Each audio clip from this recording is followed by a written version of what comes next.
የመጽሐፍትን ቃል እንኳን ቅድም ከጠቀስከው አንፃር እንዴት እንደሚብራራ እንዴት እንደሚተረጎም አያስተውሉም ይላል። ጀርመን ላይ ፕሮቴስታንቲዝም ሃይማኖታዊ ሚሽን የለውም። ዓላማቸው የክርስቶስን ወንጌል መግለጥ አይደለም። በመንፈስ ቅዱስ ተመልቶ የእግዚአብሔርን ቃል ከመግለጥ ይልቅ አጋንንት በሚሞላው ልቦና ውስጥ የሐሰት ትርክቶችን በመፍጠር በአንድ አምላክ እናምናለን እያለ ተደጋጋሚ ጸሎት ሃይማኖት ላይ እያለን ማርያም ነው የምታመልኩ ብሎ የሚከራከር ሰው እሱም ከራሱ ልብ አፍልቆ ሳይሆን መጽሐፍ ቅዱስን ዋቢ አድርጎ ይናገራል።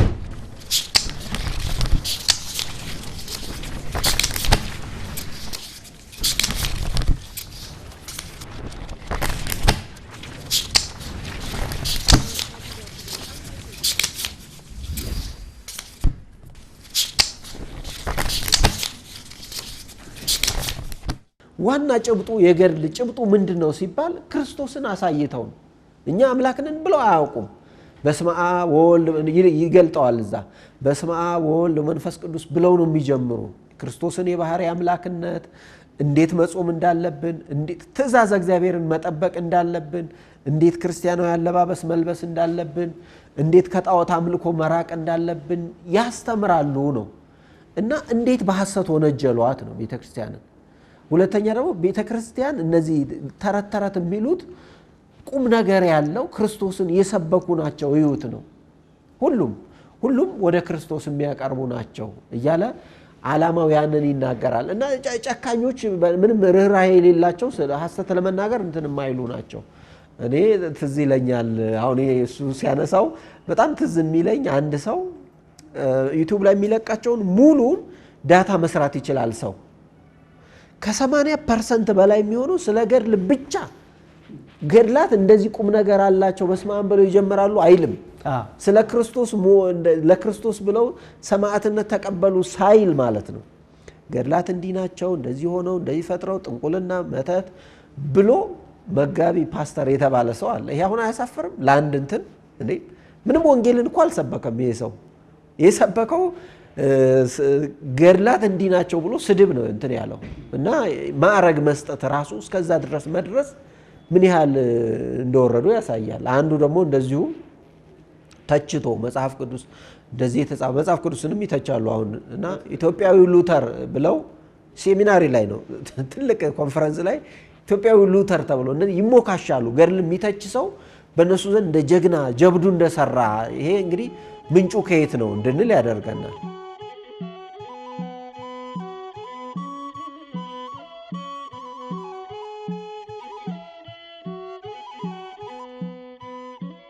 በዋናነት ገድላት ምንድናቸው ስንል ጭብጣቸው በዋናነት ሰው ሲያየው መረዳት ያለበት ገድላት ማለት ቅዱሳንና ሰይጣን ተዋጉ ነው። በቃ ፈቃደ ስጋው ተዋጋው ያንን አሸነፈ። ሰይጣን አንዴ ወደ ገደል ከተታቸው፣ አላውያንን ነገስታት አስነሳባቸው፣ ብዙ መከራ አጸናባቸው። መጨረሻ ላይ ግን ሰይጣን ተሸነፈ፣ እነሱ ድል አደረጉ። ክርስቶስ የክብር አክሊል ሰጣቸው።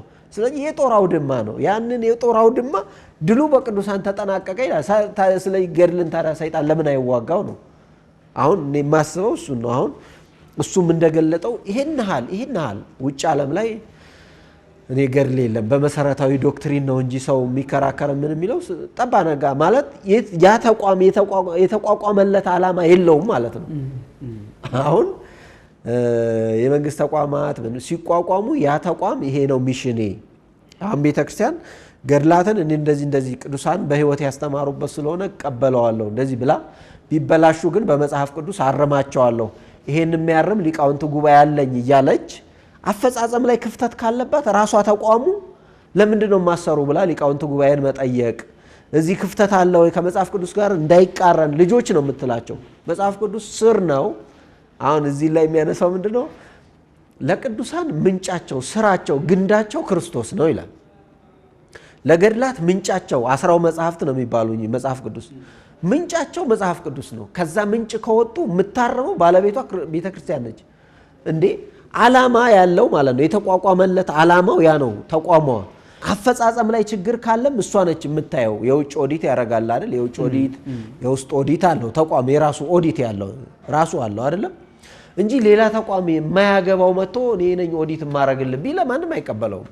እና የቆሙለት ዓላማ የላቸውም። የፕሮቴስታንትን ጥናት ያጠና ሰው ነውና መጀመሪያ አካባቢ ይላል ጀርመን ላይ ፕሮቴስታንቲዝም ሃይማኖታዊ ሚሽን የለውም ይላል። መቃወምና ፖለቲካውን እንትኑ ማስፈጸም ብቻ ነው ይላል። በቃ ኋላ ላይ ሃይማኖት ይዘት ያዘ እንጂ በወቅቱ ግን በቃ በወቅቱ የተነሳው ፖለቲካሊም ስለነበረ ያ ብቻ ነው። አሁን ኢትዮጵያ ውስጥ እንደዛ ይመስላል። ማለት ዓላማው ኦርቶዶክስን ለመቃወም ነው የተመሰረተበት ዓላማ እንደዛ ያስብላል። ምንድነው አሁን አንድ ተቋም ሲነሳ ዓላማ እንደዚህ ይላል አይደል? ዓላማው በቃ እንደዚህ ነው ማለት ነው። ኦርቶዶክስን መቃወም ብቻ ነው ብሎ ሰው እንዲጠይቅ ያደርገዋል። ምክንያቱም ይሄን የሚያደርጉ ሰዎች ይሸለማሉ። መጽሐፍም ይወጣ አለ። ምን ይላል? ለወንጌል ሲሉ መስዋዕትነት የከፈሉ ለነሱ ሚውል ብሎ መጽሐፍ ያሳተመ አለ። በዚህ ታድሶ ነው ብለው እንትን ያሉትን ክርስቶስን የገለጡትን የሚናገሩትን እነዚህን ሐሰተኛ የሆኑትን የሚደግፉት መጽሐፉ ዓላማው ያንን ማሳየት ነው። ወንጌል የሚገልጡት ይኸው እነዚህ አሉ። ወንጌል ላይ ያለውን እኮ ቃል በቃል ምንም ልንተረጉመው ይከብደናል ነው። እጅ ብታሰናክል ቁረጥ፣ እንደዚህ አርግ የሚለው ቀጥታ ሄደን አንቆርጠውም። አሁን ፕሮቴስታንቱ ጋር ሄዶ አንድ ሰው ዝም ብሎ ቀላል ጥያቄ የሚጠይቀው እጅ ብታሰናክል ቁረጣት ይላል፣ እግር ብታሰናክል ቁረጣት ይላል፣ አይን ብታሰናክል አጥፋት ይላል። አይን አሰናክል አታቅም ቢባል አሰናክላኝ አታቅም ካለ ቅዱስ ዮሐንስን ይጠቅስ። በቅዱስ ዮሐንስ ምን ይላል? እዚህ ዓለም ላይ እየኖረ ኃጢአትን አልሰራው የሚል እሱ ሐሰተኛ ነው ይላል። ስለዚህ ኃጢአት ይሰራል፣ በአይኑ ይሰራል፣ በእጁ ይሰራል። ስለዚህ መጽሐፍ ቅዱስ ላይ እኮ ወንጌል ላይ ማቴዎስ ወንጌል ላይ እጅህን ቁረጥ ይላል። ለምን አልቆረጥከውም? ለምን አይንህን አላጠፋውም ቢባል አይ ያ ትርጉሙ ሌላ ነው የሚለው። መጽሐፍ ቅዱስ ግን ትርጉሙ እንደዛ ነው አይልህም።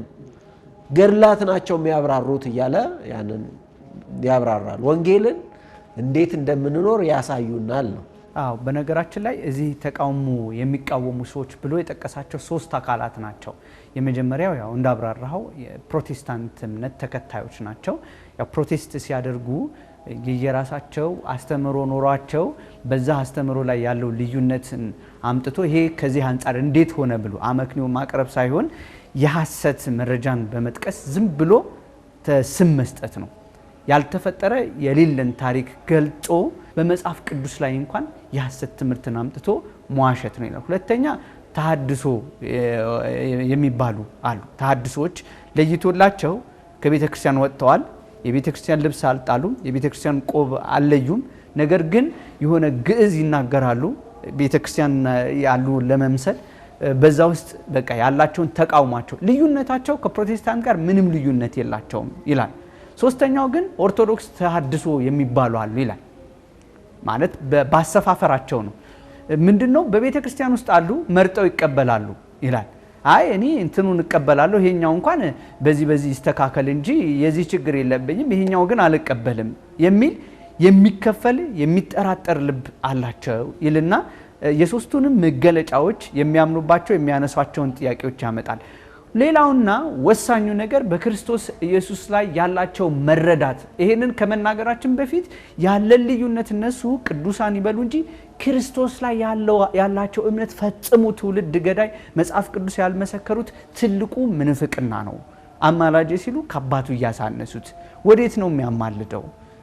ወደ ማን ነው የሚያማልደው? የዚህ ሁሉ ቅዱሳን አያስፈልግም ጸባቸው ክርስቶስ ስለ እያንዳንዱ ጠበቃ አለው የሚለው የመጽሐፍትን ቃል እንኳን ቅድም ከጠቀስከው አንፃር እንዴት እንደሚብራራ እንዴት እንደሚተረጎም አያስተውሉም ይላል። ክርስቶስም ያን ጊዜ አይሁዳውያን ጨካኝ የአይሁድ ልብ በነገራችን ላይ በልብ ውስጥ ሲኖር አእምሮህም አይበራም። ክርስቶስ ይህንን ቤተ መቅደስ አፍርሱት እኔ በሶስተኛው ቀን አስነሳዋለሁ ሲሉ ስለምን እያለ ነው የሚለውን ከመመርመር ይልቅ 70 ዓመት የተሰራው በአባቶቻችን ስንት ዘመን የፈጀውን እንዴት አስነሳዋለሁ ይላል ብለው በእርሱ ላይ ሐሰተኛ ስለሆነ ነው ድፍረት ቃል የሚናገር ብለዋል። መጽሐፉ ግን እሱ ግን ስለ ራሱ ይናገር ነበር ይላል። አየዋረል ራሱ መጽሐፉ እንዴት መፍታታት እንዳለበት ራሱ እኮ ያሳያል። መጽሐፍን እንኳን ዋቢ ማድረግ መጽሐፍ ቅዱስ እስትንፋሰ እግዚአብሔር ነው አይደለ?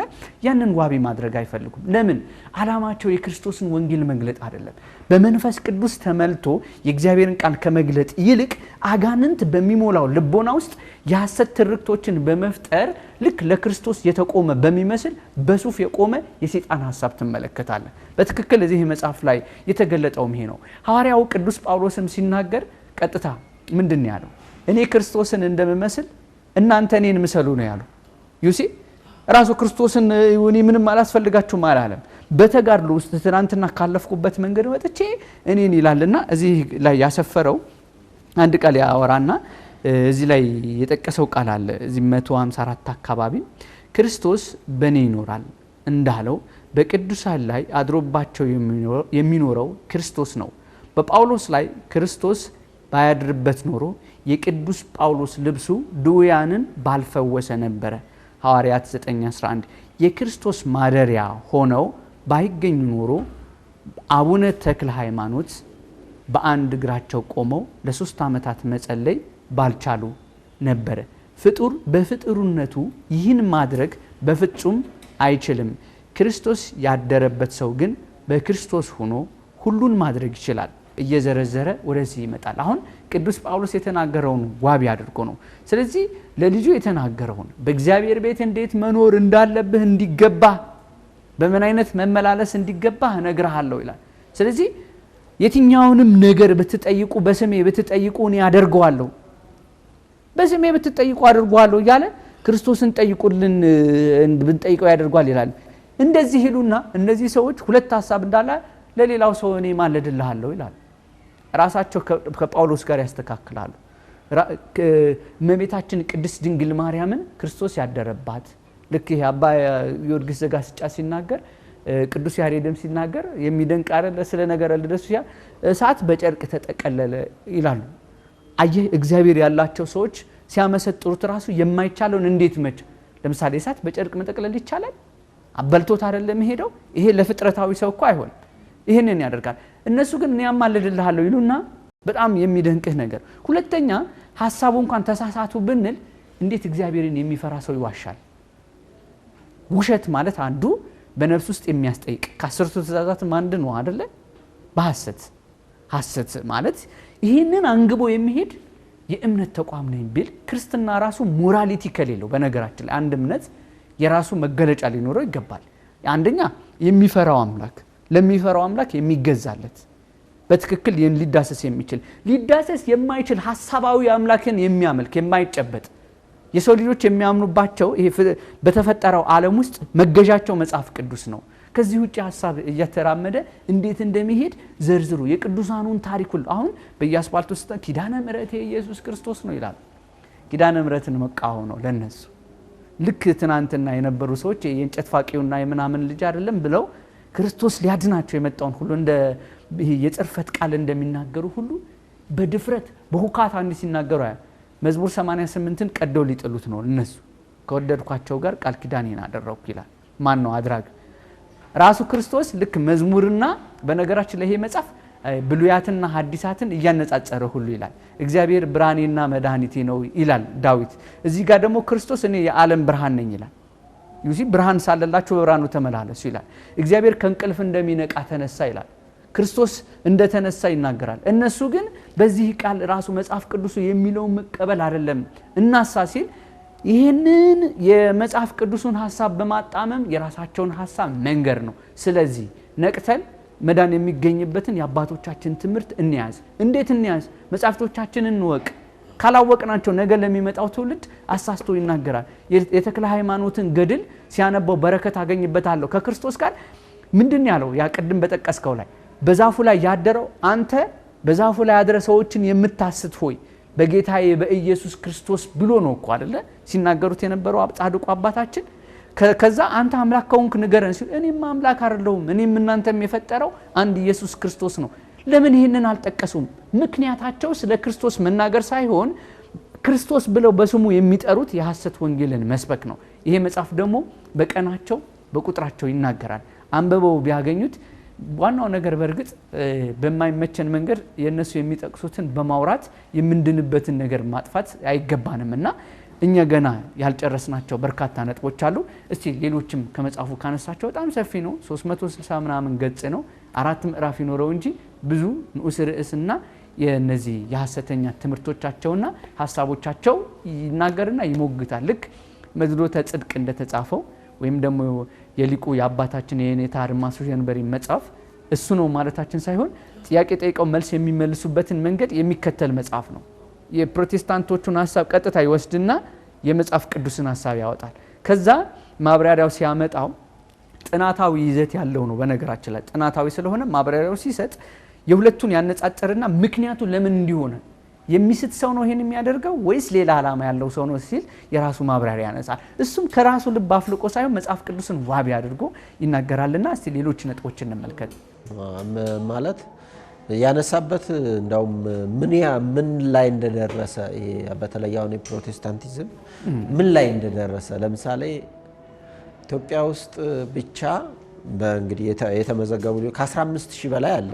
እንግዲህ ይሄ ሁሉ የተለያየ ዶክትሪን ነው ያለው፣ ግን አንድ ሆኖ ነው የሚያከብረው። ወይ ስቴዲየም ማክበር ከፈለገ እንደዛ ነው እና መነሻቸው ወይ አሁን ገድል አሁን አንዳንድ ታድሶች ምን ይላሉ? ይሄ ገድሉ ነው እንጂ እኔ በቃ እንደወጣ ያረገኝ ሁላ ይላል። እንግዲህ አሁን መነሻው ገድል ኖሮ አይደለም። አሁን ስለ ታቦት ያነሳሉ። ካቶሊክ ጋር ታቦት ሆኖ አይደለም ፕሮቴስታንቲዝም ምንጩ ሲነቀል እንደዛ ሆኖ አይደለም። ግን መነሻ ሰዎችን ለማሳሳት የሚጠቀሙበት የተለያየ መንገድ እንዳለ ገልጾታል። በተለያየ ጥበብ ብቻ ከእውነት መንገድ ይውጣ እንጂ ያ ሰው ዞረው አያዩትም።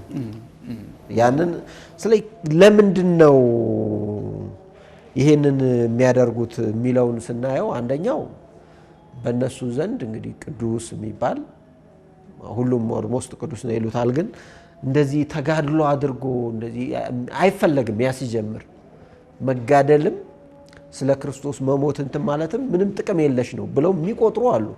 በቃ በጸጋው ነው ሄዳንኩ ብለው የሚያስቡ ስላሉ፣ ስለዚህ እንደይተጋደሉ እንደዚህ ሆኑ ሲባል ይሄ ይደንቃቸዋል። አያረጉትማ።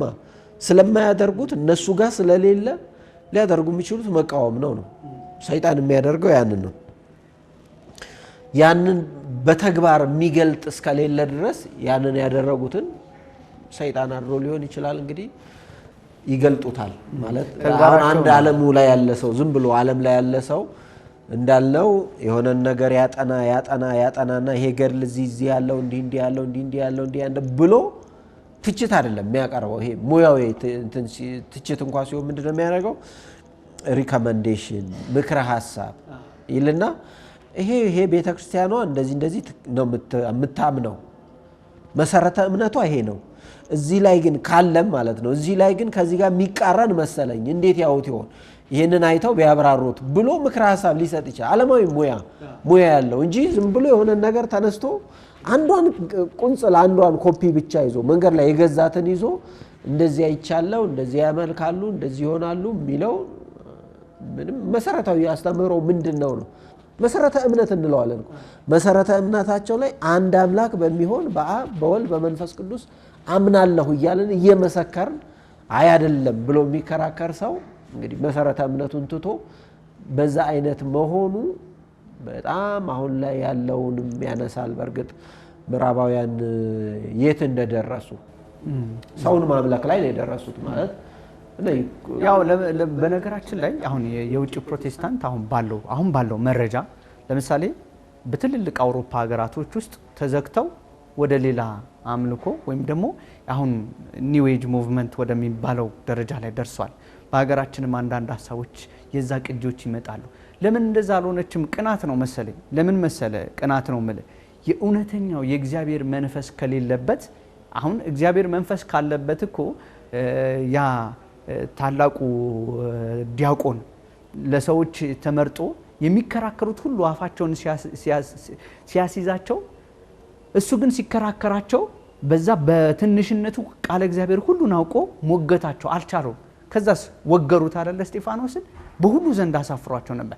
እግዚአብሔር ከሱ ጋር ስለነበረ ዓለምን ሁሉ አሸነፈ አይደል? በወቅቱ ከነበረው እና አትናቴዎስን ሌሎችንም ስናነሳ ለምሳሌ በዘመናችን የተነሱት መናፍቃን ከዛ ጋር ባይወዳደሩም በእነዚህ በሶስቱ ትልልቅ ጉባኤያት የተነሱት መናፍቃን ሲረቱ ዓለማት ተሰብስበው ሀገራት ጦርነት ገጥመው ሳይሆን ጥቂት አባቶች በአንድ አባት የእግዚአብሔር መንፈስ ቅዱስ አድሮ ረታቸው። ከዛስ በኋላ የሚናገሩት እስኪያጡ ድረስ ቃላቸው እስኪታጠፍ ድረስ አንዳንዶቹ መቅሰፍት ደርሶባቸው በግልጽ እየታዩ እስኪሞቱ ድረስ ለምን? እግዚአብሔር ከነሱ ጋር ስለነበር። ጳውሎስ እኮ ገድል አልጻፈም እንዴ? ገድል እኮ ጽፏል። ምንድነው የሚለው በዚህ በዕብራውያን ላይ ይሄ መጽሐፍ ላይ ተጠቀሰው ነው። ዓለም ስላልተገባቻቸው የፍየልና ሌሎችም ቆዳ ለብሰው በዱር እንደተቅበዘበዙ ይናገራል። የክርስቶስ ስለሆኑት አሁን የሚጋደሉበትን መንገድ ሁሉ ጠቅሶ ነው የሚሄደው። ኢማጂን አሁን ይሄንን መጽሐፍ ወይ ታምረ ማርያም ላይ ወይ ሌላ ቅዱስ ላይ ተጽፎ ቢሆን እንግዲህ ይኸውላችሁ ተረታቸው ይላል። ስለነሱ መጋደል ነው። መጽሐፍ ቅዱስ እኮ ይላል መጋደላችሁ ከደምና ከስጋ ጋር አይደለም ከዲያብሎስ ጋር መሆኑን ይናገራል። የስሙ የክብር የዓለም ሁሉ ፈጣሪ የሆነው ጌታችን መድኃኒታችን ኢየሱስ ክርስቶስ የጸኑት ብፁዓን እንዴት እንደሚባሉትና በጾም በጸሎት መትጋት ቅዱሳንን ተመልከቱ እያለ እነን ሌላ አያስፈልጋችሁም ይላል። የእግዚአብሔር ቃል የነገሯችሁ ዋኖቻችሁን በቃ ሰው አያስፈልግም እኮ ካለ ለምን ዋኖቻችሁን ተመልከቱ አለ። አስቡ ነው የሚለው። የምናስባቸው ስናቃቸው ነው። በተለይ ታምራት ላይ ታምር ማለት እንግዲህ ከህግ በላይ ማለት በህሊና ለመታሰብ የሚከብድ ነው አይደል? ይሄ እንዴት ሆነ አንለውም። ታምር የተባለው እኮ ለዛማ ለምን ያለዛ ታምር ይባላል። ለምሳሌ ታምረ ማርያም ስንል መጽሐፍ ቅዱስ ላይ ነው መጀመሪያ እንግዲህ ታምረ ማርያም የተካሄደው። እመቤታችን ኤልሳቤጥ ነው ያለች የሰላምታሽን ድምጽ ነው የሚለው አይደል? የሰላምታሽን ድምጽ በሰማው ጊዜ ጽንሱ በማህፀኔ ዘለለ። ድምጽ በድምጽ ነው ጽንስ ማዘለል ይቻላል አይቻልም? አይቻልም። ድምጽ ነው። አሁን ይሄ ታምረ ማርያም እዛ ታምር ላይ እንትን ይላሉ። ሌላ ደግሞ ምን ይላሉ? የክርስቶስ 9 በዓል እያለው የእመቤታችን 33 ሆነ ይላሉ። ብንቆጥረው በሳምንት እንግዲህ አልን አይደል? ቀን እንኳን ስናስብ በሳምንት 4 ቀን ሁለቱ ሰንበት ዓርብና ረቡዕ 4 ቀን አይደል? በሳምንት 4 ቀን በወር ደግሞ 8 ቀን ብናሰላው ለቱም ሙሉ ነው። በየሰባቱ የጸሎት ጊዜያት እናስበዋለን። እነሱ እንደሚቆጥሩት ብንቆጥር እንኳን ፍጹም አይገናኝም። ያስ ባይሆን ነው አሁን የቁጥር ብዛት ነው ክርስቶስን የሚያከብረው። አሁን ለምሳሌ እዚህ ጋር ፍጡርን ከፈጣሪ ጋር ማነጻጸራቸው ራሱ ጤነኛ ነው ወይ? ፍጹም ስህተት ነው። ሁለተኛው ቁጥር አይደለም ነው። አሁን ለምሳሌ ኦሪት ዘፍጥረት ላይ ከእግዚአብሔር በላይ እነ ያዕቆብ፣ አብርሃም፣ ይስሐቅ ሶስቱ የበለጠ ሊጠሩ ይችላል። አሁን ለምሳሌ ዮሐንስ ማን ነው? ዮሐንስ ወንጌላዊ ሐዋርያ ነው። ምን ይላል? ጌታ ይወደው የነበረ ይላል። ጌታ ይወደው የነበረ የተባለ እሱ ተለይቶ ተጠቅሷል አይደለ? ዮሐንስ በመልእክቱ ላይ ሶስተኛ ዮሐንስ መልእክት ላይ ኢየሱስ ብሎ አልጻፈም። ስላልጻፈ ክርስቶስን አይወደውም እንላለን። እሱ ራሱ ይወደው የነበረ ተብሎ የተጻፈ ነው። ቁጥር ብዛት አይደለም። ኢየሱስ ያልን ስላበዛ ነው ላይሆን ይችላል እኮ። ልባችን ነው ዋናው እንትን የሚረዱበት መንገድ ፍጹም የተሳሳተና አሁን ላለው መጽሐፍ ቅዱስ ላይ እንዳለው አይደለም። ነገራችን ላይ ሌላው መዘንጋት የሌለብን እነዚህ ሰዎች ጠንቋዮችም እንደሆነ ይሄ መጽሐፍ ይናገራል። በተለይም አፍሪካ ውስጥ ካሉት ከ1700 በላይ ሰዎች ወደዛ ሄደው እያደሱ ሰዎችን ይሄ በካራቴ የሆነ ነገር በመስጠት ታምር እኛ እንሰራለን ለምን ጌታ ከኛ ጋር ስላለ የሚሉበት አደገኛ የሆነ ሰው 700 በላይ ፓስተሮችን ሁሉ የዚህ የጥንቁልና ሙያ እየሰጣቸው እንደሚሰሩ ጭምር ሀገሩን ዘመኑን ይጠቅሳል። በሀገራችንም ያሉ ሰዎች ከነሱ ጋር ሄደው ይሄ የመንፈስ ተዋርሶ እንደሚያደርጉ ጭምር ይናገራል። አሁን የነሱን ጭምር ነው የሚጠቅሰው። አሁን የነሱማ ጉድ ጭራሽ ይሄ ፖለቲካዊ ጭራሽ በሞገድ ያለ በመጽሐፍ ቅዱስ ላይ የክርስቶስ ጠላት ሆነው የተነሱት ሰዎችን ጉድ ሲነገርማ እንዴት ያለ ጉድ እንደሆነ ቅዱሳን ክርስቶስን ስላመለኩ ተሰደቡ ወይም ደግሞ እነሱ ደግሞ በዚህ ልክ በጥንቁልና የሚሰሩ ሰዎች አሁን ድረስ በህይወት ያለ ሰው እዚህ ኢትዮጵያ ድረስ መጥቶ መንፈሳቸው እንዲታደስ ቅባቱ እንዲቀቡ ሁሉ በዛ መንገድ እንደሚመላለሱ ጭምር ይናገራል። ከዛ የሆነ አንድ ከቤተ ክርስቲያን ወጣሁ ብሎ የሚናገር ሰው ራሱ ይሁት ይሄንን ጥንቁልና ቤተ ክርስቲያን ያለችው ይላል። እስቲ አሁን እዚህ ጋር እንደው እንመጣበታለንና አንተም ስታብራራው እንመልከት። የአቡነ ዜና ማርቆስ ይላል ገድላት 13 ሲጠቅስ እዚች ጋር ምን ብሎ ይጀምራል? የአቡነ ተክለ ሃይማኖት በስፋት ስለሚጠቀስ የሌሎቹም ይጠቀሳልና አቡነ ዜና ማርቆስ እናት ማርያም ዘመዳ በልጇ ላይ የተደረገውን ተአምር ባየች ጊዜ እግዚአብሔርን እንዲህ ብላ አመሰገነች። የክብር ባለቤት ጌታዬ ፈጣሪ ኢየሱስ ክርስቶስ ሆይ፣ የክብር ባለቤት ጌታዬ ፈጣሪ ኢየሱስ ክርስቶስ ሆይ፣ እንደ ይስሐቅ እናት እንደ ሳራ፣ እንደ መጥምቁ ዮሐንስ እናት እንደ ኤልሳቤጥ፣ እንደ ሳሙኤል እናት እንደ ሐና በእርግና የወራት ይህን የተባረከ ልጅ የሰጠኸኝ ለጌትነት ምስጋና ክብር ይሁን ይላል። ስለማን የተነገረው?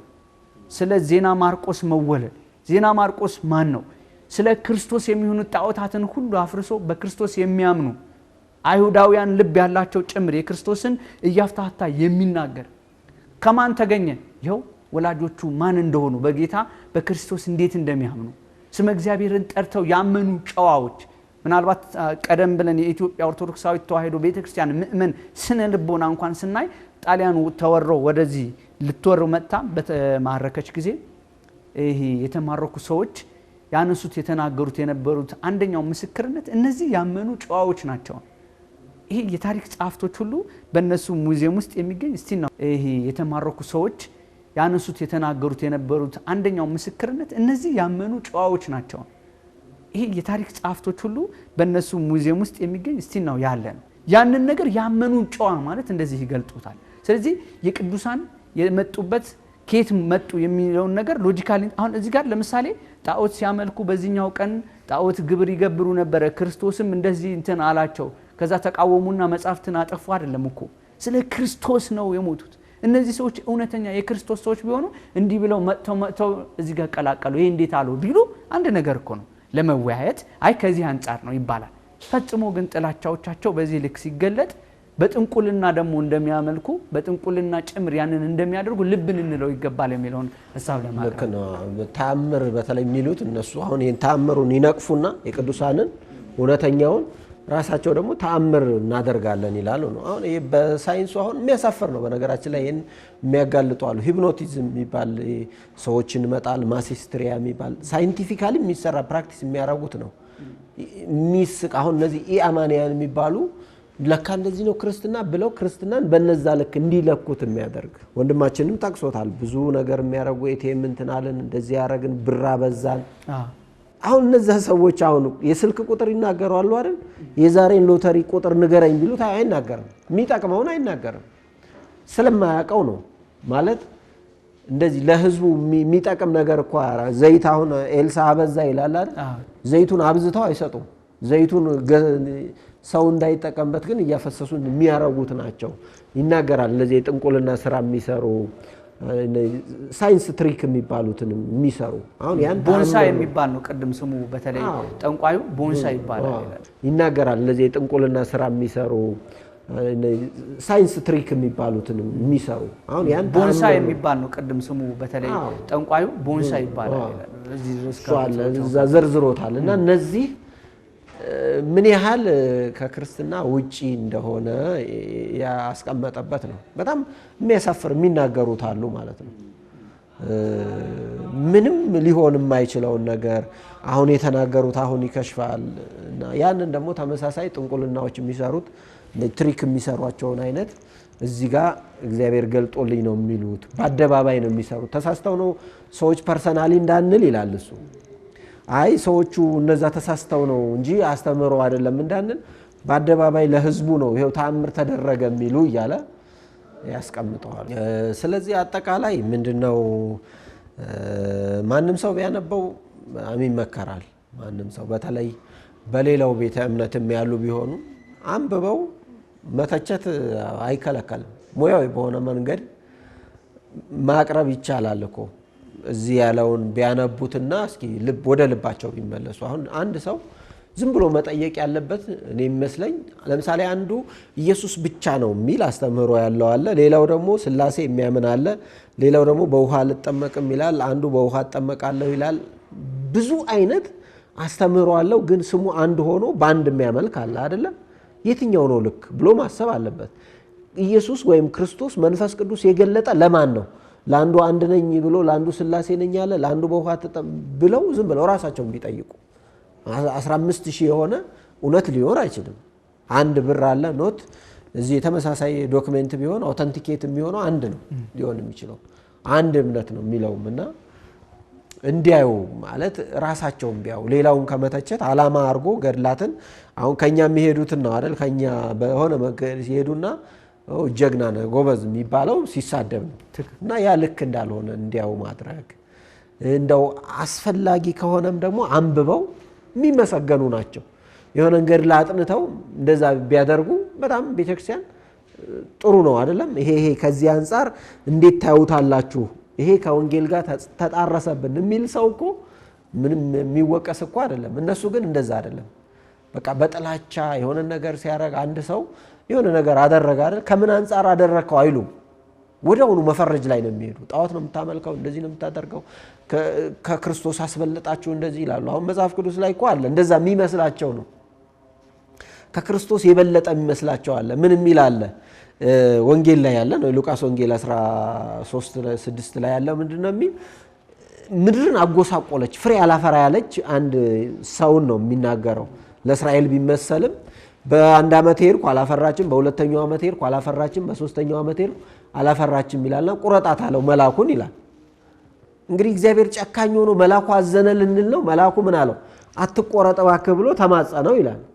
እንደዛ ማለት እኮ አይደለም። እግዚአብሔር ምን ያህል በቃ ቢለምኑት ምን ያህል እንደሚራራ ነው የሚያሳይ። ተመሳሳይ እዚሁ ታምራማም ላይ ሌላም ላይ ስንሄድ ደግሞ እግዚአብሔር ሥላሴንም እንደዚህ ብሎ መቤታችን ምልጃ ጋር እንደይዳና እንዴት ከዛ በልጦ ነው ይላሉ። አይደለም፣ እግዚአብሔርን ቸርነት ነው የበለጠ የምናደንቀው። እዚህ ጋር እኮ እግዚአብሔር እኮ ትቆረጥ አለ። መልአኩ ግን ለምን አለ? መልአኩ ከእግዚአብሔር ቸርነት ይበልጣል ማለት ግን አይደለም። መጽሐፍ ቅዱስ ላይ ያለ ቃል ነው። ገድል ላይ ተመሳሳይ ያገኛሉ፣ ግን ይወናበዳሉ። በበጎ ሕሊና ስለማያዩት ነው። ገድል ላይ ያለው ታምር ወዲያውኑ ይፈረጃል። መጽሐፍ ቅዱስ ጋር ያለውን ግን አገናዝበው አያዩትም ነው። በቅን ልቦና ማየት፣ ለሚሳሳቱ ደግሞ ባለማወቅ ለሚሳሳቱ ለሁለት ነገር ነው የሚጠቀሙ። አንደኛ እነሱ ጋር ያለው ስህተታቸውን አይቶ ወደ ኦርቶዶክስ እንዳይመለስ ይሄን ስህተት ደጋግመን ብናወራ ኦርቶዶክስማ ኦኬ በቃ ወደዛ መመለስ አይቻልም፣ ዓለማዊ መሆን ነው ያለን አማራጭ እንዲል ማድረግ ነው። አንደኛው እሱ ነው። ሁለተኛው እነሱ ስለሌላቸው እኛ ያለንን ያንን ማጥፋት ስለሆነ ነው። እና እዛ ያሉትም ልብ እንዲያረጉ እኛ ጋር ያሉትም ደግሞ ዝም ብሎ ያለ ምንጭ የሚነገራቸውን ሁሉ እንደዚህ ነው እንዴ ለካ ብለው ቤተክርስቲያንን ሳያዩ ወደ መፈረጅ እነሱን ወደ ማመን እንዳይሄዱ የሚያደርግ ነው ይሄ። እና ወንድማችን ይበርታ። በዚሁ አይነት ነገሮች ላይ ነው የሚጽፈው። የበለጠ እንደዚህ ስፔሻላይዝድ የሚያደርጉ ሰዎች ጥሩ ነው። ነገረ ማርያም ላይ የተወሰነም በደንብ የሚያነቡ እናንተን የሚሉ ገድላትም ላይ እንደዛው አንዱ እሱ ነው። ቃለ ሕይወት ያሰማል እንለዋለን ጸሐፊው። እንግዲህ እንዳነሳው ነው ማለት አንድ ሰው በሌላ እምነት የነበረ ነው አሁን ተጠምቆ ስመ ክርስትና ገብረ ሥላሴ ተብሎ ትናንት የነበረበትን አይቶ ዛሬ ደግሞ የሚከተለውን አውቆ ይሄ ይበልጡኑ በእግዚአብሔር ዘንድ ደስ የሚያሰኝ ነው። ልክ ወደፊት እጄን ዘረጋለሁ ብሎ ቅዱስ ጳውሎስ እንደተናገረው እንዲህ አይነት ተግባር ያለበት ነው። ሌላው ምናልባት መጽሐፉን ሁሉንም ሲያነቡት እኛ ያላነሳናቸው በርካታ ነጥቦች አሉ። አጠቃላይ ጸሎቶቹን ያነሳል። 13 ገድሎች ሲነሳ ተዋረዳቸውን መጀመሪያ የክርስቶስን ከማንገራቸው በፊት ሶስትነቱን ይናገራሉ። ሚስጥረ ሥላሴን አንድ ሰው የማያውቅ ሰው ወይም የጠፋበት ሰው ቢኖር ስለ ሚስጥረ ሥላሴ በትክክል አስረድተው ይሄዳሉ። ከዛ ነገረ ሥጋዌው ይመጣል። ሶስተኛ የተገለጡበት መንገድ እውን እንደሚባሉት ግላዊ ሐሳባቸው ነው። ሲጀመር ከየትስ መጡ? መነሻቸው ምንድን ነው? ከመጽሐፍ ቅዱስ አንፃር እንዴት ይታያሉ? በመጽሐፍ ቅዱስ ተመሳሳይ ሐሳቦች እንዴት አስበው በመጽሐፍ ቅዱስ ተመሳሳይ ሐሳብ እግዚአብሔር ሊያደርግ የሚችለውን ከኔም በላይ ያደርጋል ይላል። ለምን? ክርስቶስ በእነሱ ላይ ያለና የክርስቶስ መንፈስ ነው በእነሱ ላይ ያለና ያንን ያደርጋሉ ከእግዚአብሔር ጋር የሆኑ ሰዎች ማለት ነውና ያንን ማየት ነው። ከዛ ይነሳል። ሌላው የሐሰት ትርክቶች እንዴት ሊመጡ እንደሚችሉ በመጽሐፍ ጭምር እንዴት እንደሚገቡ መነሻቸው ምን እንደሆነ ከዚህ መጽሐፍ ምን ወስደው ነው። ሶስተኛ እንደ ታሪክም ስንመለከተው እንደነሱ ብቻም ሳይሆን ከነሱም በላይ የሆኑ ሰዎች በሐሰት መጽሐፍ ቅዱስ ላይ የብራና መጽሐፍቶች ላይ የሐሰት ትርክቶችን ጽፈው እንደሚያመጡ አንደኛው ምንገነዘብበት መጽሐፍ ነው። ሌላውና ቁም ነገር ምን ወስደው በእነሱ ውስጥ ያሉት ቴዎሎጂ ብለው የሚያስተምሩት በእግዚአብሔር የማያምኑ ሰዎች የነሱን ሐሳብ ጽፈው የሚሰጧቸውን ሰዎች ሐሳብ የሚያራምዱ መሆናቸው። የኢትዮጵያ ኦርቶዶክሳዊት ተዋሕዶ ቤተክርስቲያን መጽሐፍ ቅዱስን እንኳን ስትቀበል ከክርስቶስ የተማሩ ሰዎች ከዛም በኋላ ከነሱ የተነሱት ሐዋርያውያን አበው ተብሎ ከእውነተኛው ምንጭ ያልተቆረጠ መጽሐፍ በትውፊት እንዴት እንዳመጡት መዝና ሁላ ገድልን ብቻ እኮ አይደለም መጽሐፍ ቅዱስ 80 አሐዱ ብላ እኮ ስትቀበል ምንድነው ብላ ያንን ሁሉ አጥርታ ከእውነተኛ ምንጭ እኛ ካለመገንዘብ እንዳንጠፋ ያንን የሚሞግት ነው።